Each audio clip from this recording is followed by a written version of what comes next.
بسم الله الرحمن الرحيم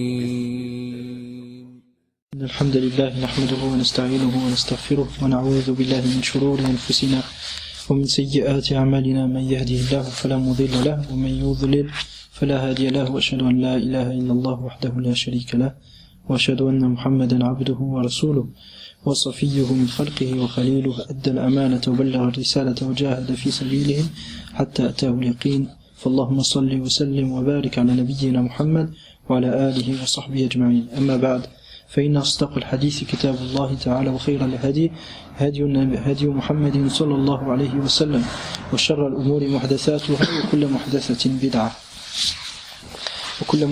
بدعة وكل بدعة ضلالة.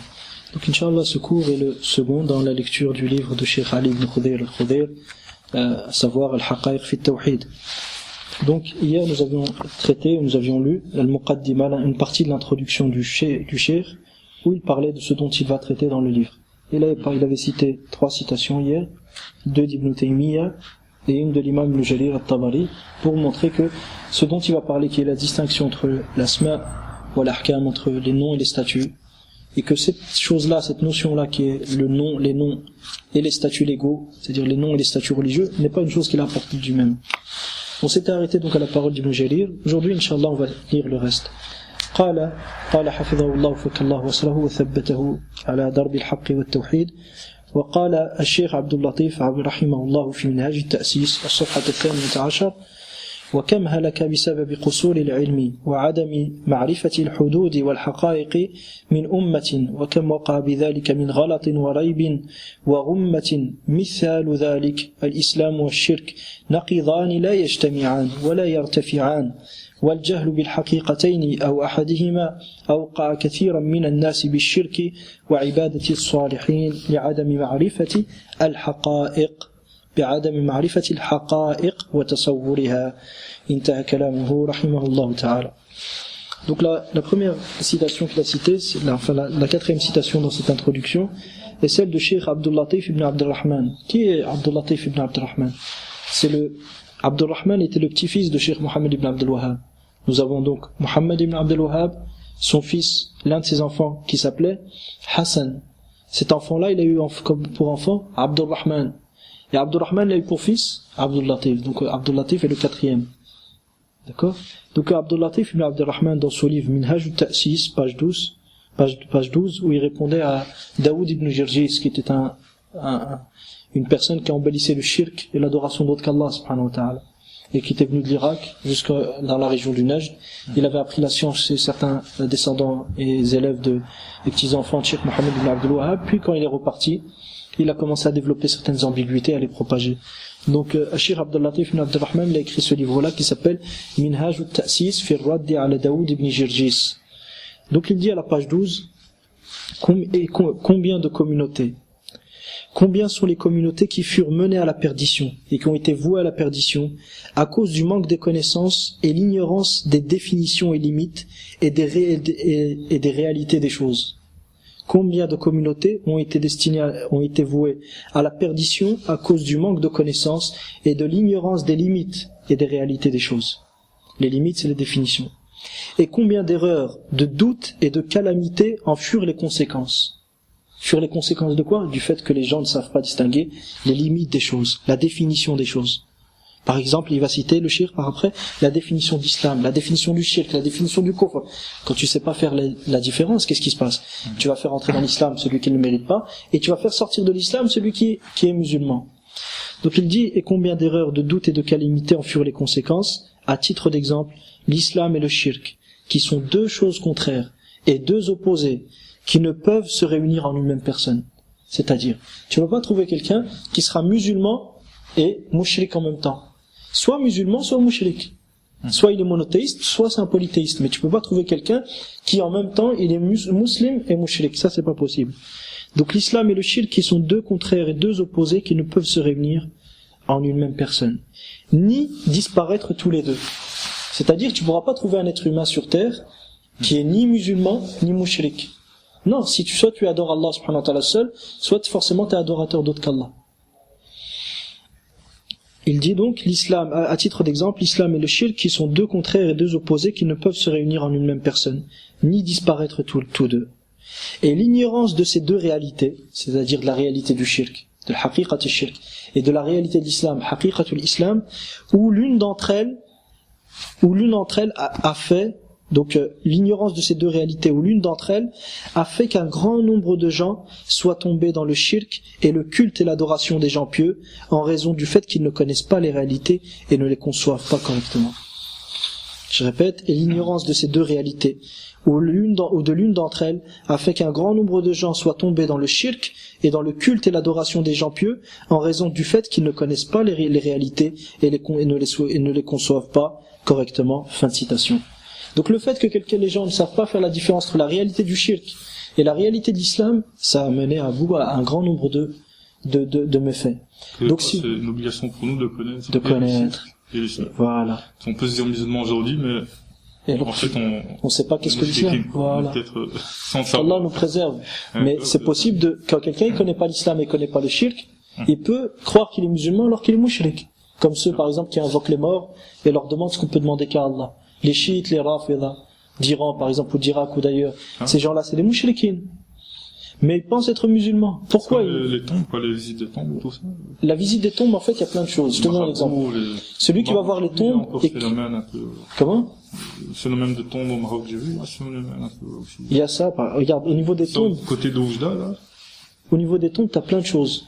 C'est-à-dire celui qui va voir la tombe et qui fait tawaf autour de la tombe pour se rapprocher d'Allah. Ça c'est une bid'a, c'est pas du shirk akbar. Mais celui qui va voir la tombe et il demande aux morts de lui donner la guérison, de lui donner la victoire, de réussir ses examens. Là c'est du shirk akbar, l'histoire de l'islam. Donc ce qui se passe au niveau des tombes, t'as plusieurs choses. Il peut y avoir du shirk qui est fait là-bas, du shirk akbar qui fait sortir l'islam, et il peut y avoir des bid'a. Donc c'est pour ça qu'il faut voir ce que la personne fait auprès de la tombe. Mais c'est clair qu'un grand nombre de gens qui font du shirk akbar, ils savent pas. Pour eux ils sont musulmans toujours. Mais pourquoi ça?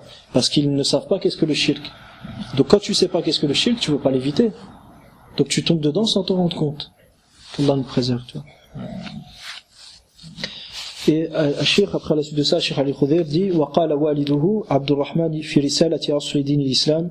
Et donc le père de Cheikh Abdul Latif, qui était Abdurrahman ibn Hassan ibn Muhammad ibn Abdul Wahhab, qui est l'auteur du livre Fath al-Majid. Je sais pas si tu as déjà vu Fath al-Majid, qui est le commentaire de Kitab al-Tawhid. Ce livre-là, il a été écrit en arabe simplement. En français, il a été traduit des éditions... La victoire, la grande victoire. Fath al-Majid. Fath al-Majid. Fath al-Majid, c'est la... Comment traduire? Ce serait... C'est comme la conquête. C'est comme si Allah subhanahu wa ta'ala, qui est le Majid, il t'a permis il t'a permis en fait d'écrire cet ouvrage-là, qui est le commentaire de Kitab al-Tawhid. Tu vois? Donc dans ce livre-là, en fait, je sais pas s'il est présent, il y avait une ancienne édition, tu te rappelles les éditions, même avec Fawzi Sha'ban. Mais ça fait longtemps, il date de longtemps. T'as une traduction de Fath al-Majid, mais tu comprends rien dedans. Tu comprends rien, c'est une traduction qui est vraiment, tu comprends rien quand tu lis, en fait. Donc ce livre-là qui est Fath al-Majid, c'est le commentaire de Kitab al-Tawhid. Il a été écrit par un cheikh qui s'appelait Abdurrahman ibn Hassan ibn Muhammad ibn Abdul Wahhab, c'était le petit-fils de Cheikh Muhammad ibn Abdul Wahhab, rahimahullah. Et dans son livre, il dit, pas dans Fath al-Majid, dans un autre livre dont le titre est le fondement de la religion islamique, Asl-Din al-Islam, il dit فَإِنَّ مَنْ فَعَلَ الشِّرْكَ فَقَدْ تَرَكَ التَّوْحِيدَ فَإِنَّهُمَا ضِدَّانِ لَا يَجْتَمِعَانِ. Il dit donc, celui qui commet du shirk aura abandonné forcément le tawhid. Du fait que le tawhid et le shirk soient deux opposés qui ne peuvent se réunir en une même personne, qui ne peuvent se réunir et être présents en une même personne. Et je répète, il dit celui qui commet du shirk aura forcément abandonné le tawhid. Du fait que le tawhid et le shirk soient deux opposés qui ne peuvent se réunir et être présents en une même personne. Donc forcément, si quelqu'un fait du shirk, c'est que le tawhid il est parti. Parce qu'on peut pas trouver quelqu'un qui est aussi bien mushrik qui est aussi bien musulman en même temps. Fin de citation. Puis le cheikh cite une autre parole d'un des savants de Da'wa al-Najdiyya qui s'appelait Abdullah ibn Abu Butayn, rahimahullah. Abdullah ibn Abdurrahman Abu Butayn. وقال الشيخ عبد الله أبا بطين ومما يتعين الاعتناء به معرفة حدود ما أنزل الله على رسوله لأن الله سبحانه ذم من لا يعرف حدود ما أنزل الله على رسوله فقال تعالى الأعراب أشد كفرا ونفاقا وأجدر أن لا يعلموا حدود ما أنزل الله على رسوله انتهى كلامه رحمه الله من رسالة الانتصار. Donc, Cheikh Abdullah ibn Abdurrahman Abu Butayn, rahimahullah, disait, et parmi les choses dont il est une obligation de se préoccuper, on a ce qui suit, la connaissance des limites et définitions de ce qu'Allah a révélé à son messager, sallallahu alayhi wa sallam. La connaissance des limites, c'est-à-dire et des définitions de ce qu'Allah a révélé à son messager sallallahu alayhi wa sallam. Pourquoi? Car Allah subhanahu a blâmé ceux qui ne connaissent pas les limites qu'il a révélées à son messager sallallahu alayhi wa sallam. Allah ta'ala dit dans le Coran, dans Surat At-Tawbah, les Bédouins sont les plus endurcis dans leur mécréance et l'hypocrisie. Les Bédouins sont les plus endurcis dans leur mécréance et l'hypocrisie et les plus enclins à méconnaître les limites qu'Allah a révélées à son messager. Et les plus enclins à méconnaître les limites qu'Allah a révélées à son messager. Fin de citation d'un épître qui s'appelle Al-Intisar li Hizbillah al-Muwahhidin. Donc, on voit bien ici que les Bédouins, ils ont été blâmés. Pourquoi? Parce que ils ne cherchent pas à connaître les limites qu'Allah a révélées à son messager. Donc, celui qui se préoccupe pas de ce sujet-là, forcément, il sera blâmé, comme les Bédouins, ils ont été blâmés. Parce que les Bédouins, ils n'ont pas été blâmés parce que c'était des Bédouins. Mais ils ont été blâmés, certains Bédouins, ils ont été blâmés pour des raisons. Parmi ces raisons-là, c'est que ils sont les plus endurcis dans leur mécréance et dans leur hypocrisie. C'est-à-dire, quand ils font preuve d'hypocrisie ou de mécréance, ils sont très durs dedans. Et ils sont les plus enclins à méconnaître, à ne pas chercher à savoir les limites qu'Allah a révélées à son messager. Par conséquent, toute personne qui fait ça après eux, sera blâmée comme eux, ils ont été blâmés. Donc c'est à nous maintenant de nous concentrer sur ce point-là et d'apprendre les limites qu'Allah a révélées à son messager. Les limites, les définitions. Parmi ces définitions-là, on a la définition de quoi? Du musulman, la définition du muwahhid, la définition du mushrik, la définition du kafir, la définition du croyant, la définition du sunni, la définition du mubtadi'. Salam alaikum. Donc toujours dans l'islam et Donc, la mécréance, quoi. L'islam, l'association ou... Par rapport à ça, on voit que, comme tu peux voir, c'est que Allah subhanahu wa ta'ala a blâmé les Bédouins pour quelles raisons? Pour trois raisons. Qui sont les plus endurcis dans leur mécréance, dans l'hypocrisie. Quand ils sont mécréants, ils sont hypocrites. Et les plus enclins à méconnaître et à ne pas chercher à savoir et à apprendre les limites qu'Allah a révélées à son messager. Et vu que c'est à cause de ces points-là qu'Allah subhanahu wa ta'ala les a blâmés, donc toute personne qui se retrouve dans une même situation, et dans une situation similaire, ou en qui se réalise une partie de ce qui a été cité, sera blâmé comme les Bédouins, ils ont été blâmés. Alors, parce que parmi les Bédouins, il y en a qui aiment Allah et son prophète, sallallahu alayhi wa sallam. Donc c'est pas parce que t'es Bédouin que t'es blâmé. Non. C'est une partie des Bédouins qui a été blâmée pour trois choses. Premièrement, ils sont les plus endurcis dans leur mécréance. Et deuxièmement, ils sont les plus endurcis dans leur hypocrisie, quand ils sont mécréants et hypocrites.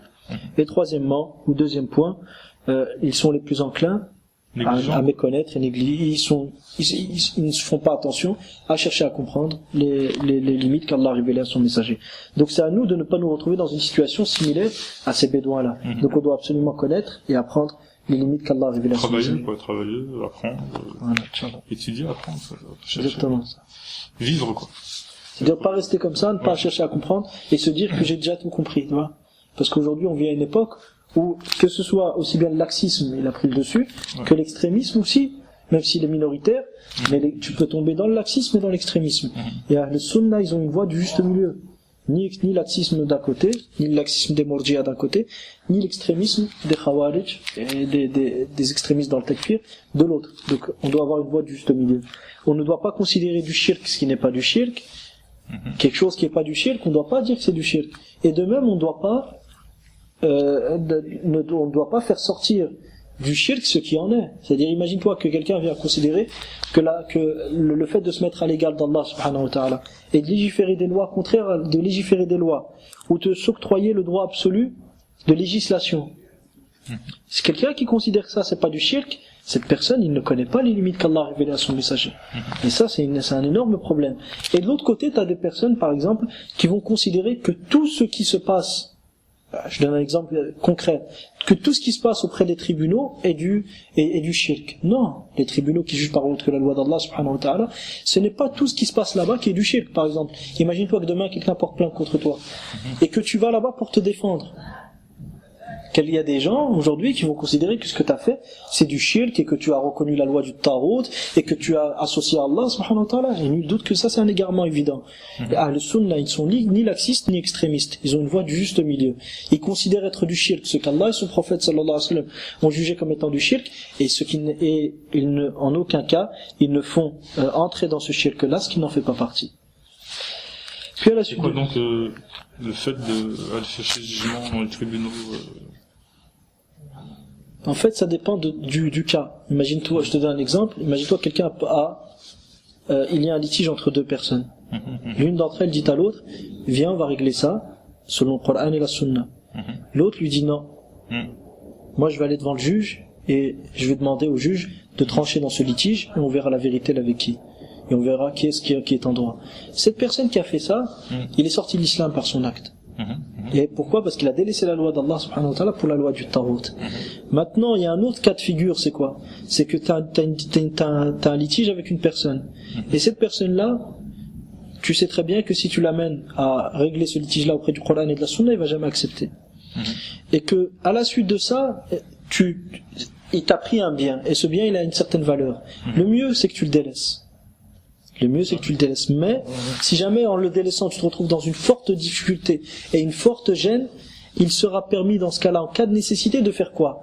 Pas d'aller devant le juge pour lui dire, monsieur le juge, j'ai un litige avec un tel, tranché par ce juger dans notre litige, et quel que soit votre jugement, on va s'y soumettre. Non, c'est pas ça. Celui qui fait ça, il a fait du shirk akbar. Pourquoi? Parce qu'il a reconnu au juge le pouvoir, le droit de légiférer, et le droit de trancher dans les litiges. Et il a pris le juge comme hakam, comme juge suprême, d'ordre d'Allah subhanahu wa ta'ala.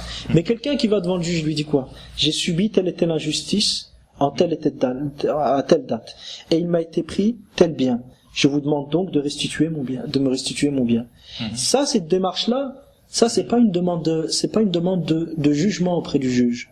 Là, il ne demande pas au juge de trancher dans un litige. Non, il demande l'aide du juge. Et la demande d'aide à un mécréant ou à un tarot est interdite à la base. Pourquoi? Parce qu'Allah subhanahu wa ta'ala nous a demandé de nous éloigner du tarot. Mais s'éloigner du tarot, c'est une obligation. Mais c'est pas une condition de la validité de la foi, c'est-à-dire qu'Allah nous a demandé de nous éloigner du Tarot, de ne pas nous en approcher, ni de lui, ni de ses institutions, autant que possible. Mais si tu te retrouves dans une situation où tu as perdu un bien, que la charia t'a garanti, et tu n'as d'autres moyens pour le récupérer que d'adresser une demande au juge pour le récupérer, dans ce cas-là, en cas de nécessité, ce sera permis. Comme l'ont cité certains, parmi les savants contemporains, un certain nombre, tels que Cheikh Abdul Majid al-Shadouli, d'autres tels que Cheikh Abu Qatada, hafidhahullah, ou Cheikh Abdul Majid al-Shadouli, hafidhahullah ta'ala, et d'autres parmi les mashayikh, Cheikh Abu Basir et d'autres.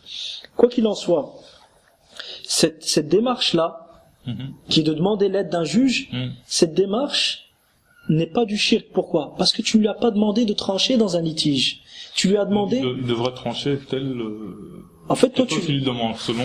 Non, toi, t'es pas responsable de ce qu'il va faire après. Toi, tu lui as demandé... Regarde, imagine-toi que tu as un problème avec quelqu'un.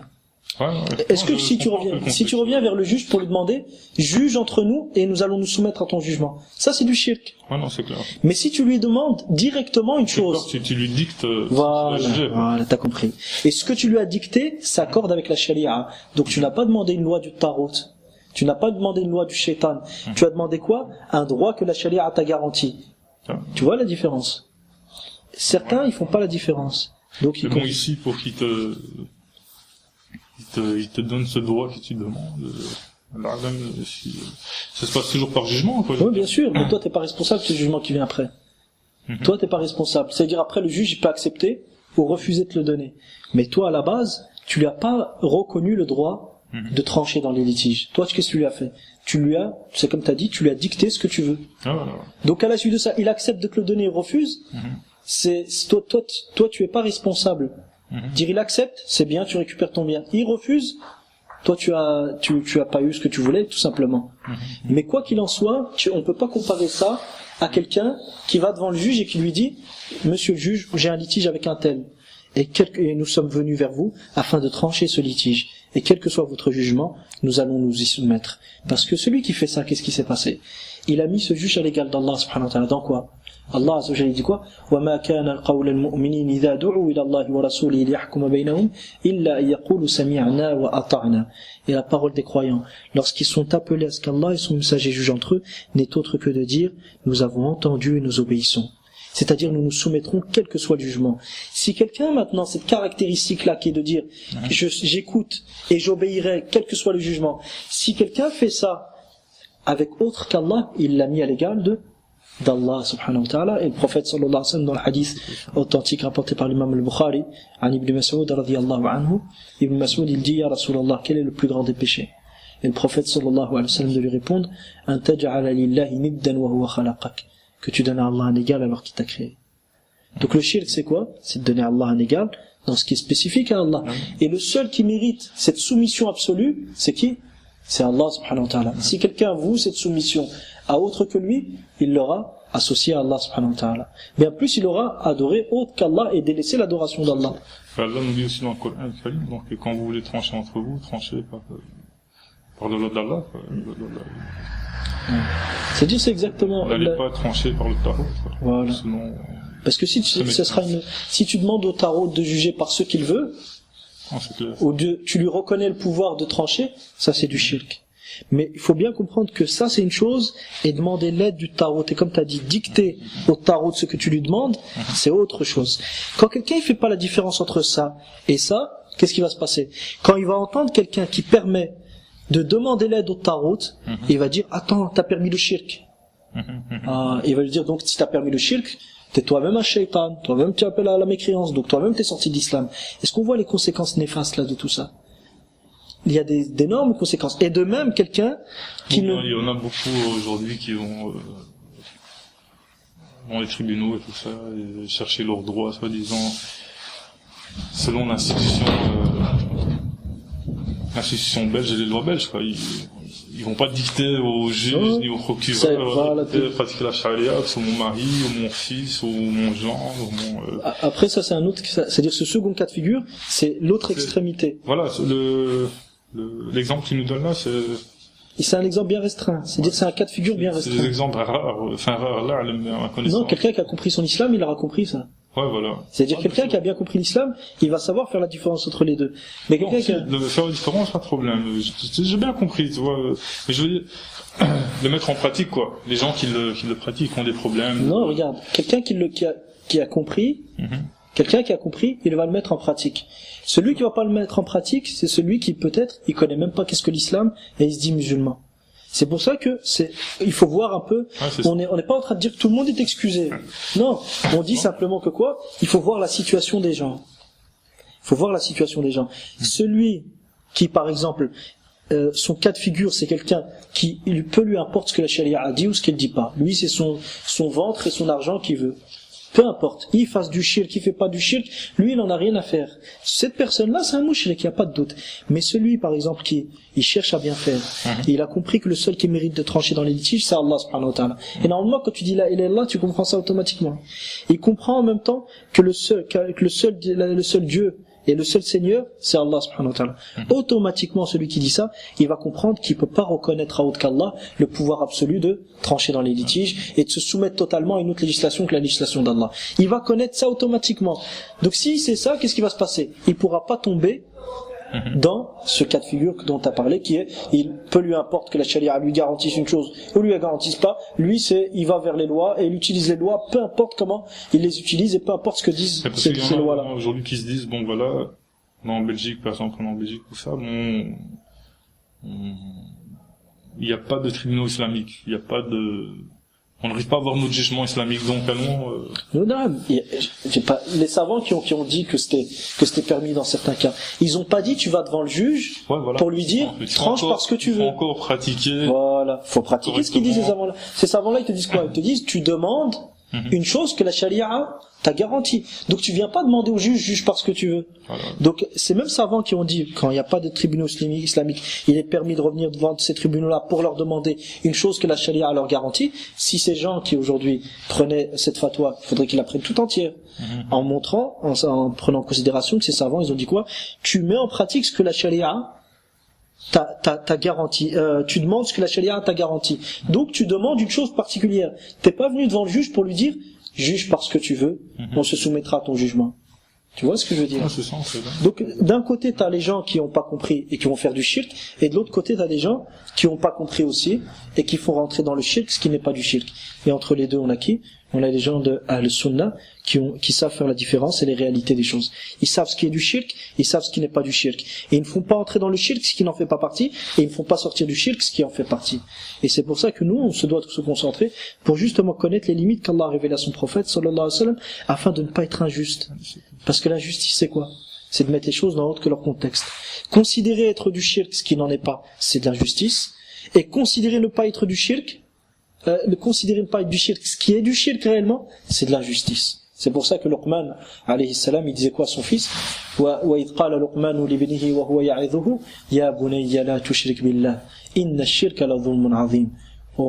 Et lorsque Allah subhanahu wa ta'ala dit dans la traduction approximative, et lorsque Luqman dit à son fils, alors qu'il l'exhortait, il lui a dit: oh très cher enfant, n'associe pas à Allah, car l'association est la plus grande des injustices. Pourquoi c'est la plus grande des injustices? Parce que l'injustice c'est de placer une chose dans autre que son contexte. Et imagine-toi que l'adoration, le seul qui la mérite, c'est qui? C'est Allah subhanahu wa ta'ala. Si tu prends cette adoration, tu la vois autre qu'Allah, tu l'as placée dans autre que son contexte, et nul doute que la plus grande des justices et des équités sur terre, c'est le tawhid. Donc le fait que tu as associé à Allah, c'est la plus grande des injustices qu'Allah ne pardonnera pas si tu meurs en ayant reçu le message. De l'autre côté aussi, faire rentrer dans le shirk, ce qui n'est pas du shirk, c'est une injustice aussi. Pourquoi? Parce que tu auras placé une chose dans autre que son contexte. Donc Ahl-Sunnah ont une voie qui est du juste milieu. Ni le laxisme d'un côté des Murji'a, ni l'extrémisme des Khawarij, mais le juste milieu de Ahl-Sunnah wal Jama'a, Taif al-Mansura, al-Firqa al-Najiyya wa al-Hadith. Puis à la suite de ça, donc après que le cheikh ait développé ce point-là, il parle de la manière dont il va traiter, dont il a composé son livre. Alors on va lire ça, puis pour laisser le reste pour la prochaine fois. Il dit: وهذا الكتاب مشتمل على 10 أقسام كل قسم على 10 أقسام كل قسم له أبواب وأحيانا فصول في الأبواب الطويلة من باب التسهيل والتبسيط وعدد أبوابه 69 بابا وقد يسر الله أن ما في أبواب الكتاب ليس بالمتن القصير ولا بالشرح الطويل وإنما بين ذلك وأقصد بالحقيقة ماهية الشيء وكنهه والأصل فيه. Donc le cheikh dit à la suite de ça, ce livre est composé de 10 parties, chacune de plusieurs chapitres, de plusieurs grands chapitres, des babs, et des fois de faux-saules, c'est-à-dire de sous-chapitres dans les longs chapitres. C'est-à-dire tu as des parties. Dans chaque partie, tu as plusieurs chapitres. Dans chaque chapitre, imagine-toi que tu as un chapitre qui est long, il va mettre des sous-chapitres dedans, afin de faciliter et d'exposer au mieux le contenu, le sujet. Tout ceci dans le but de quoi?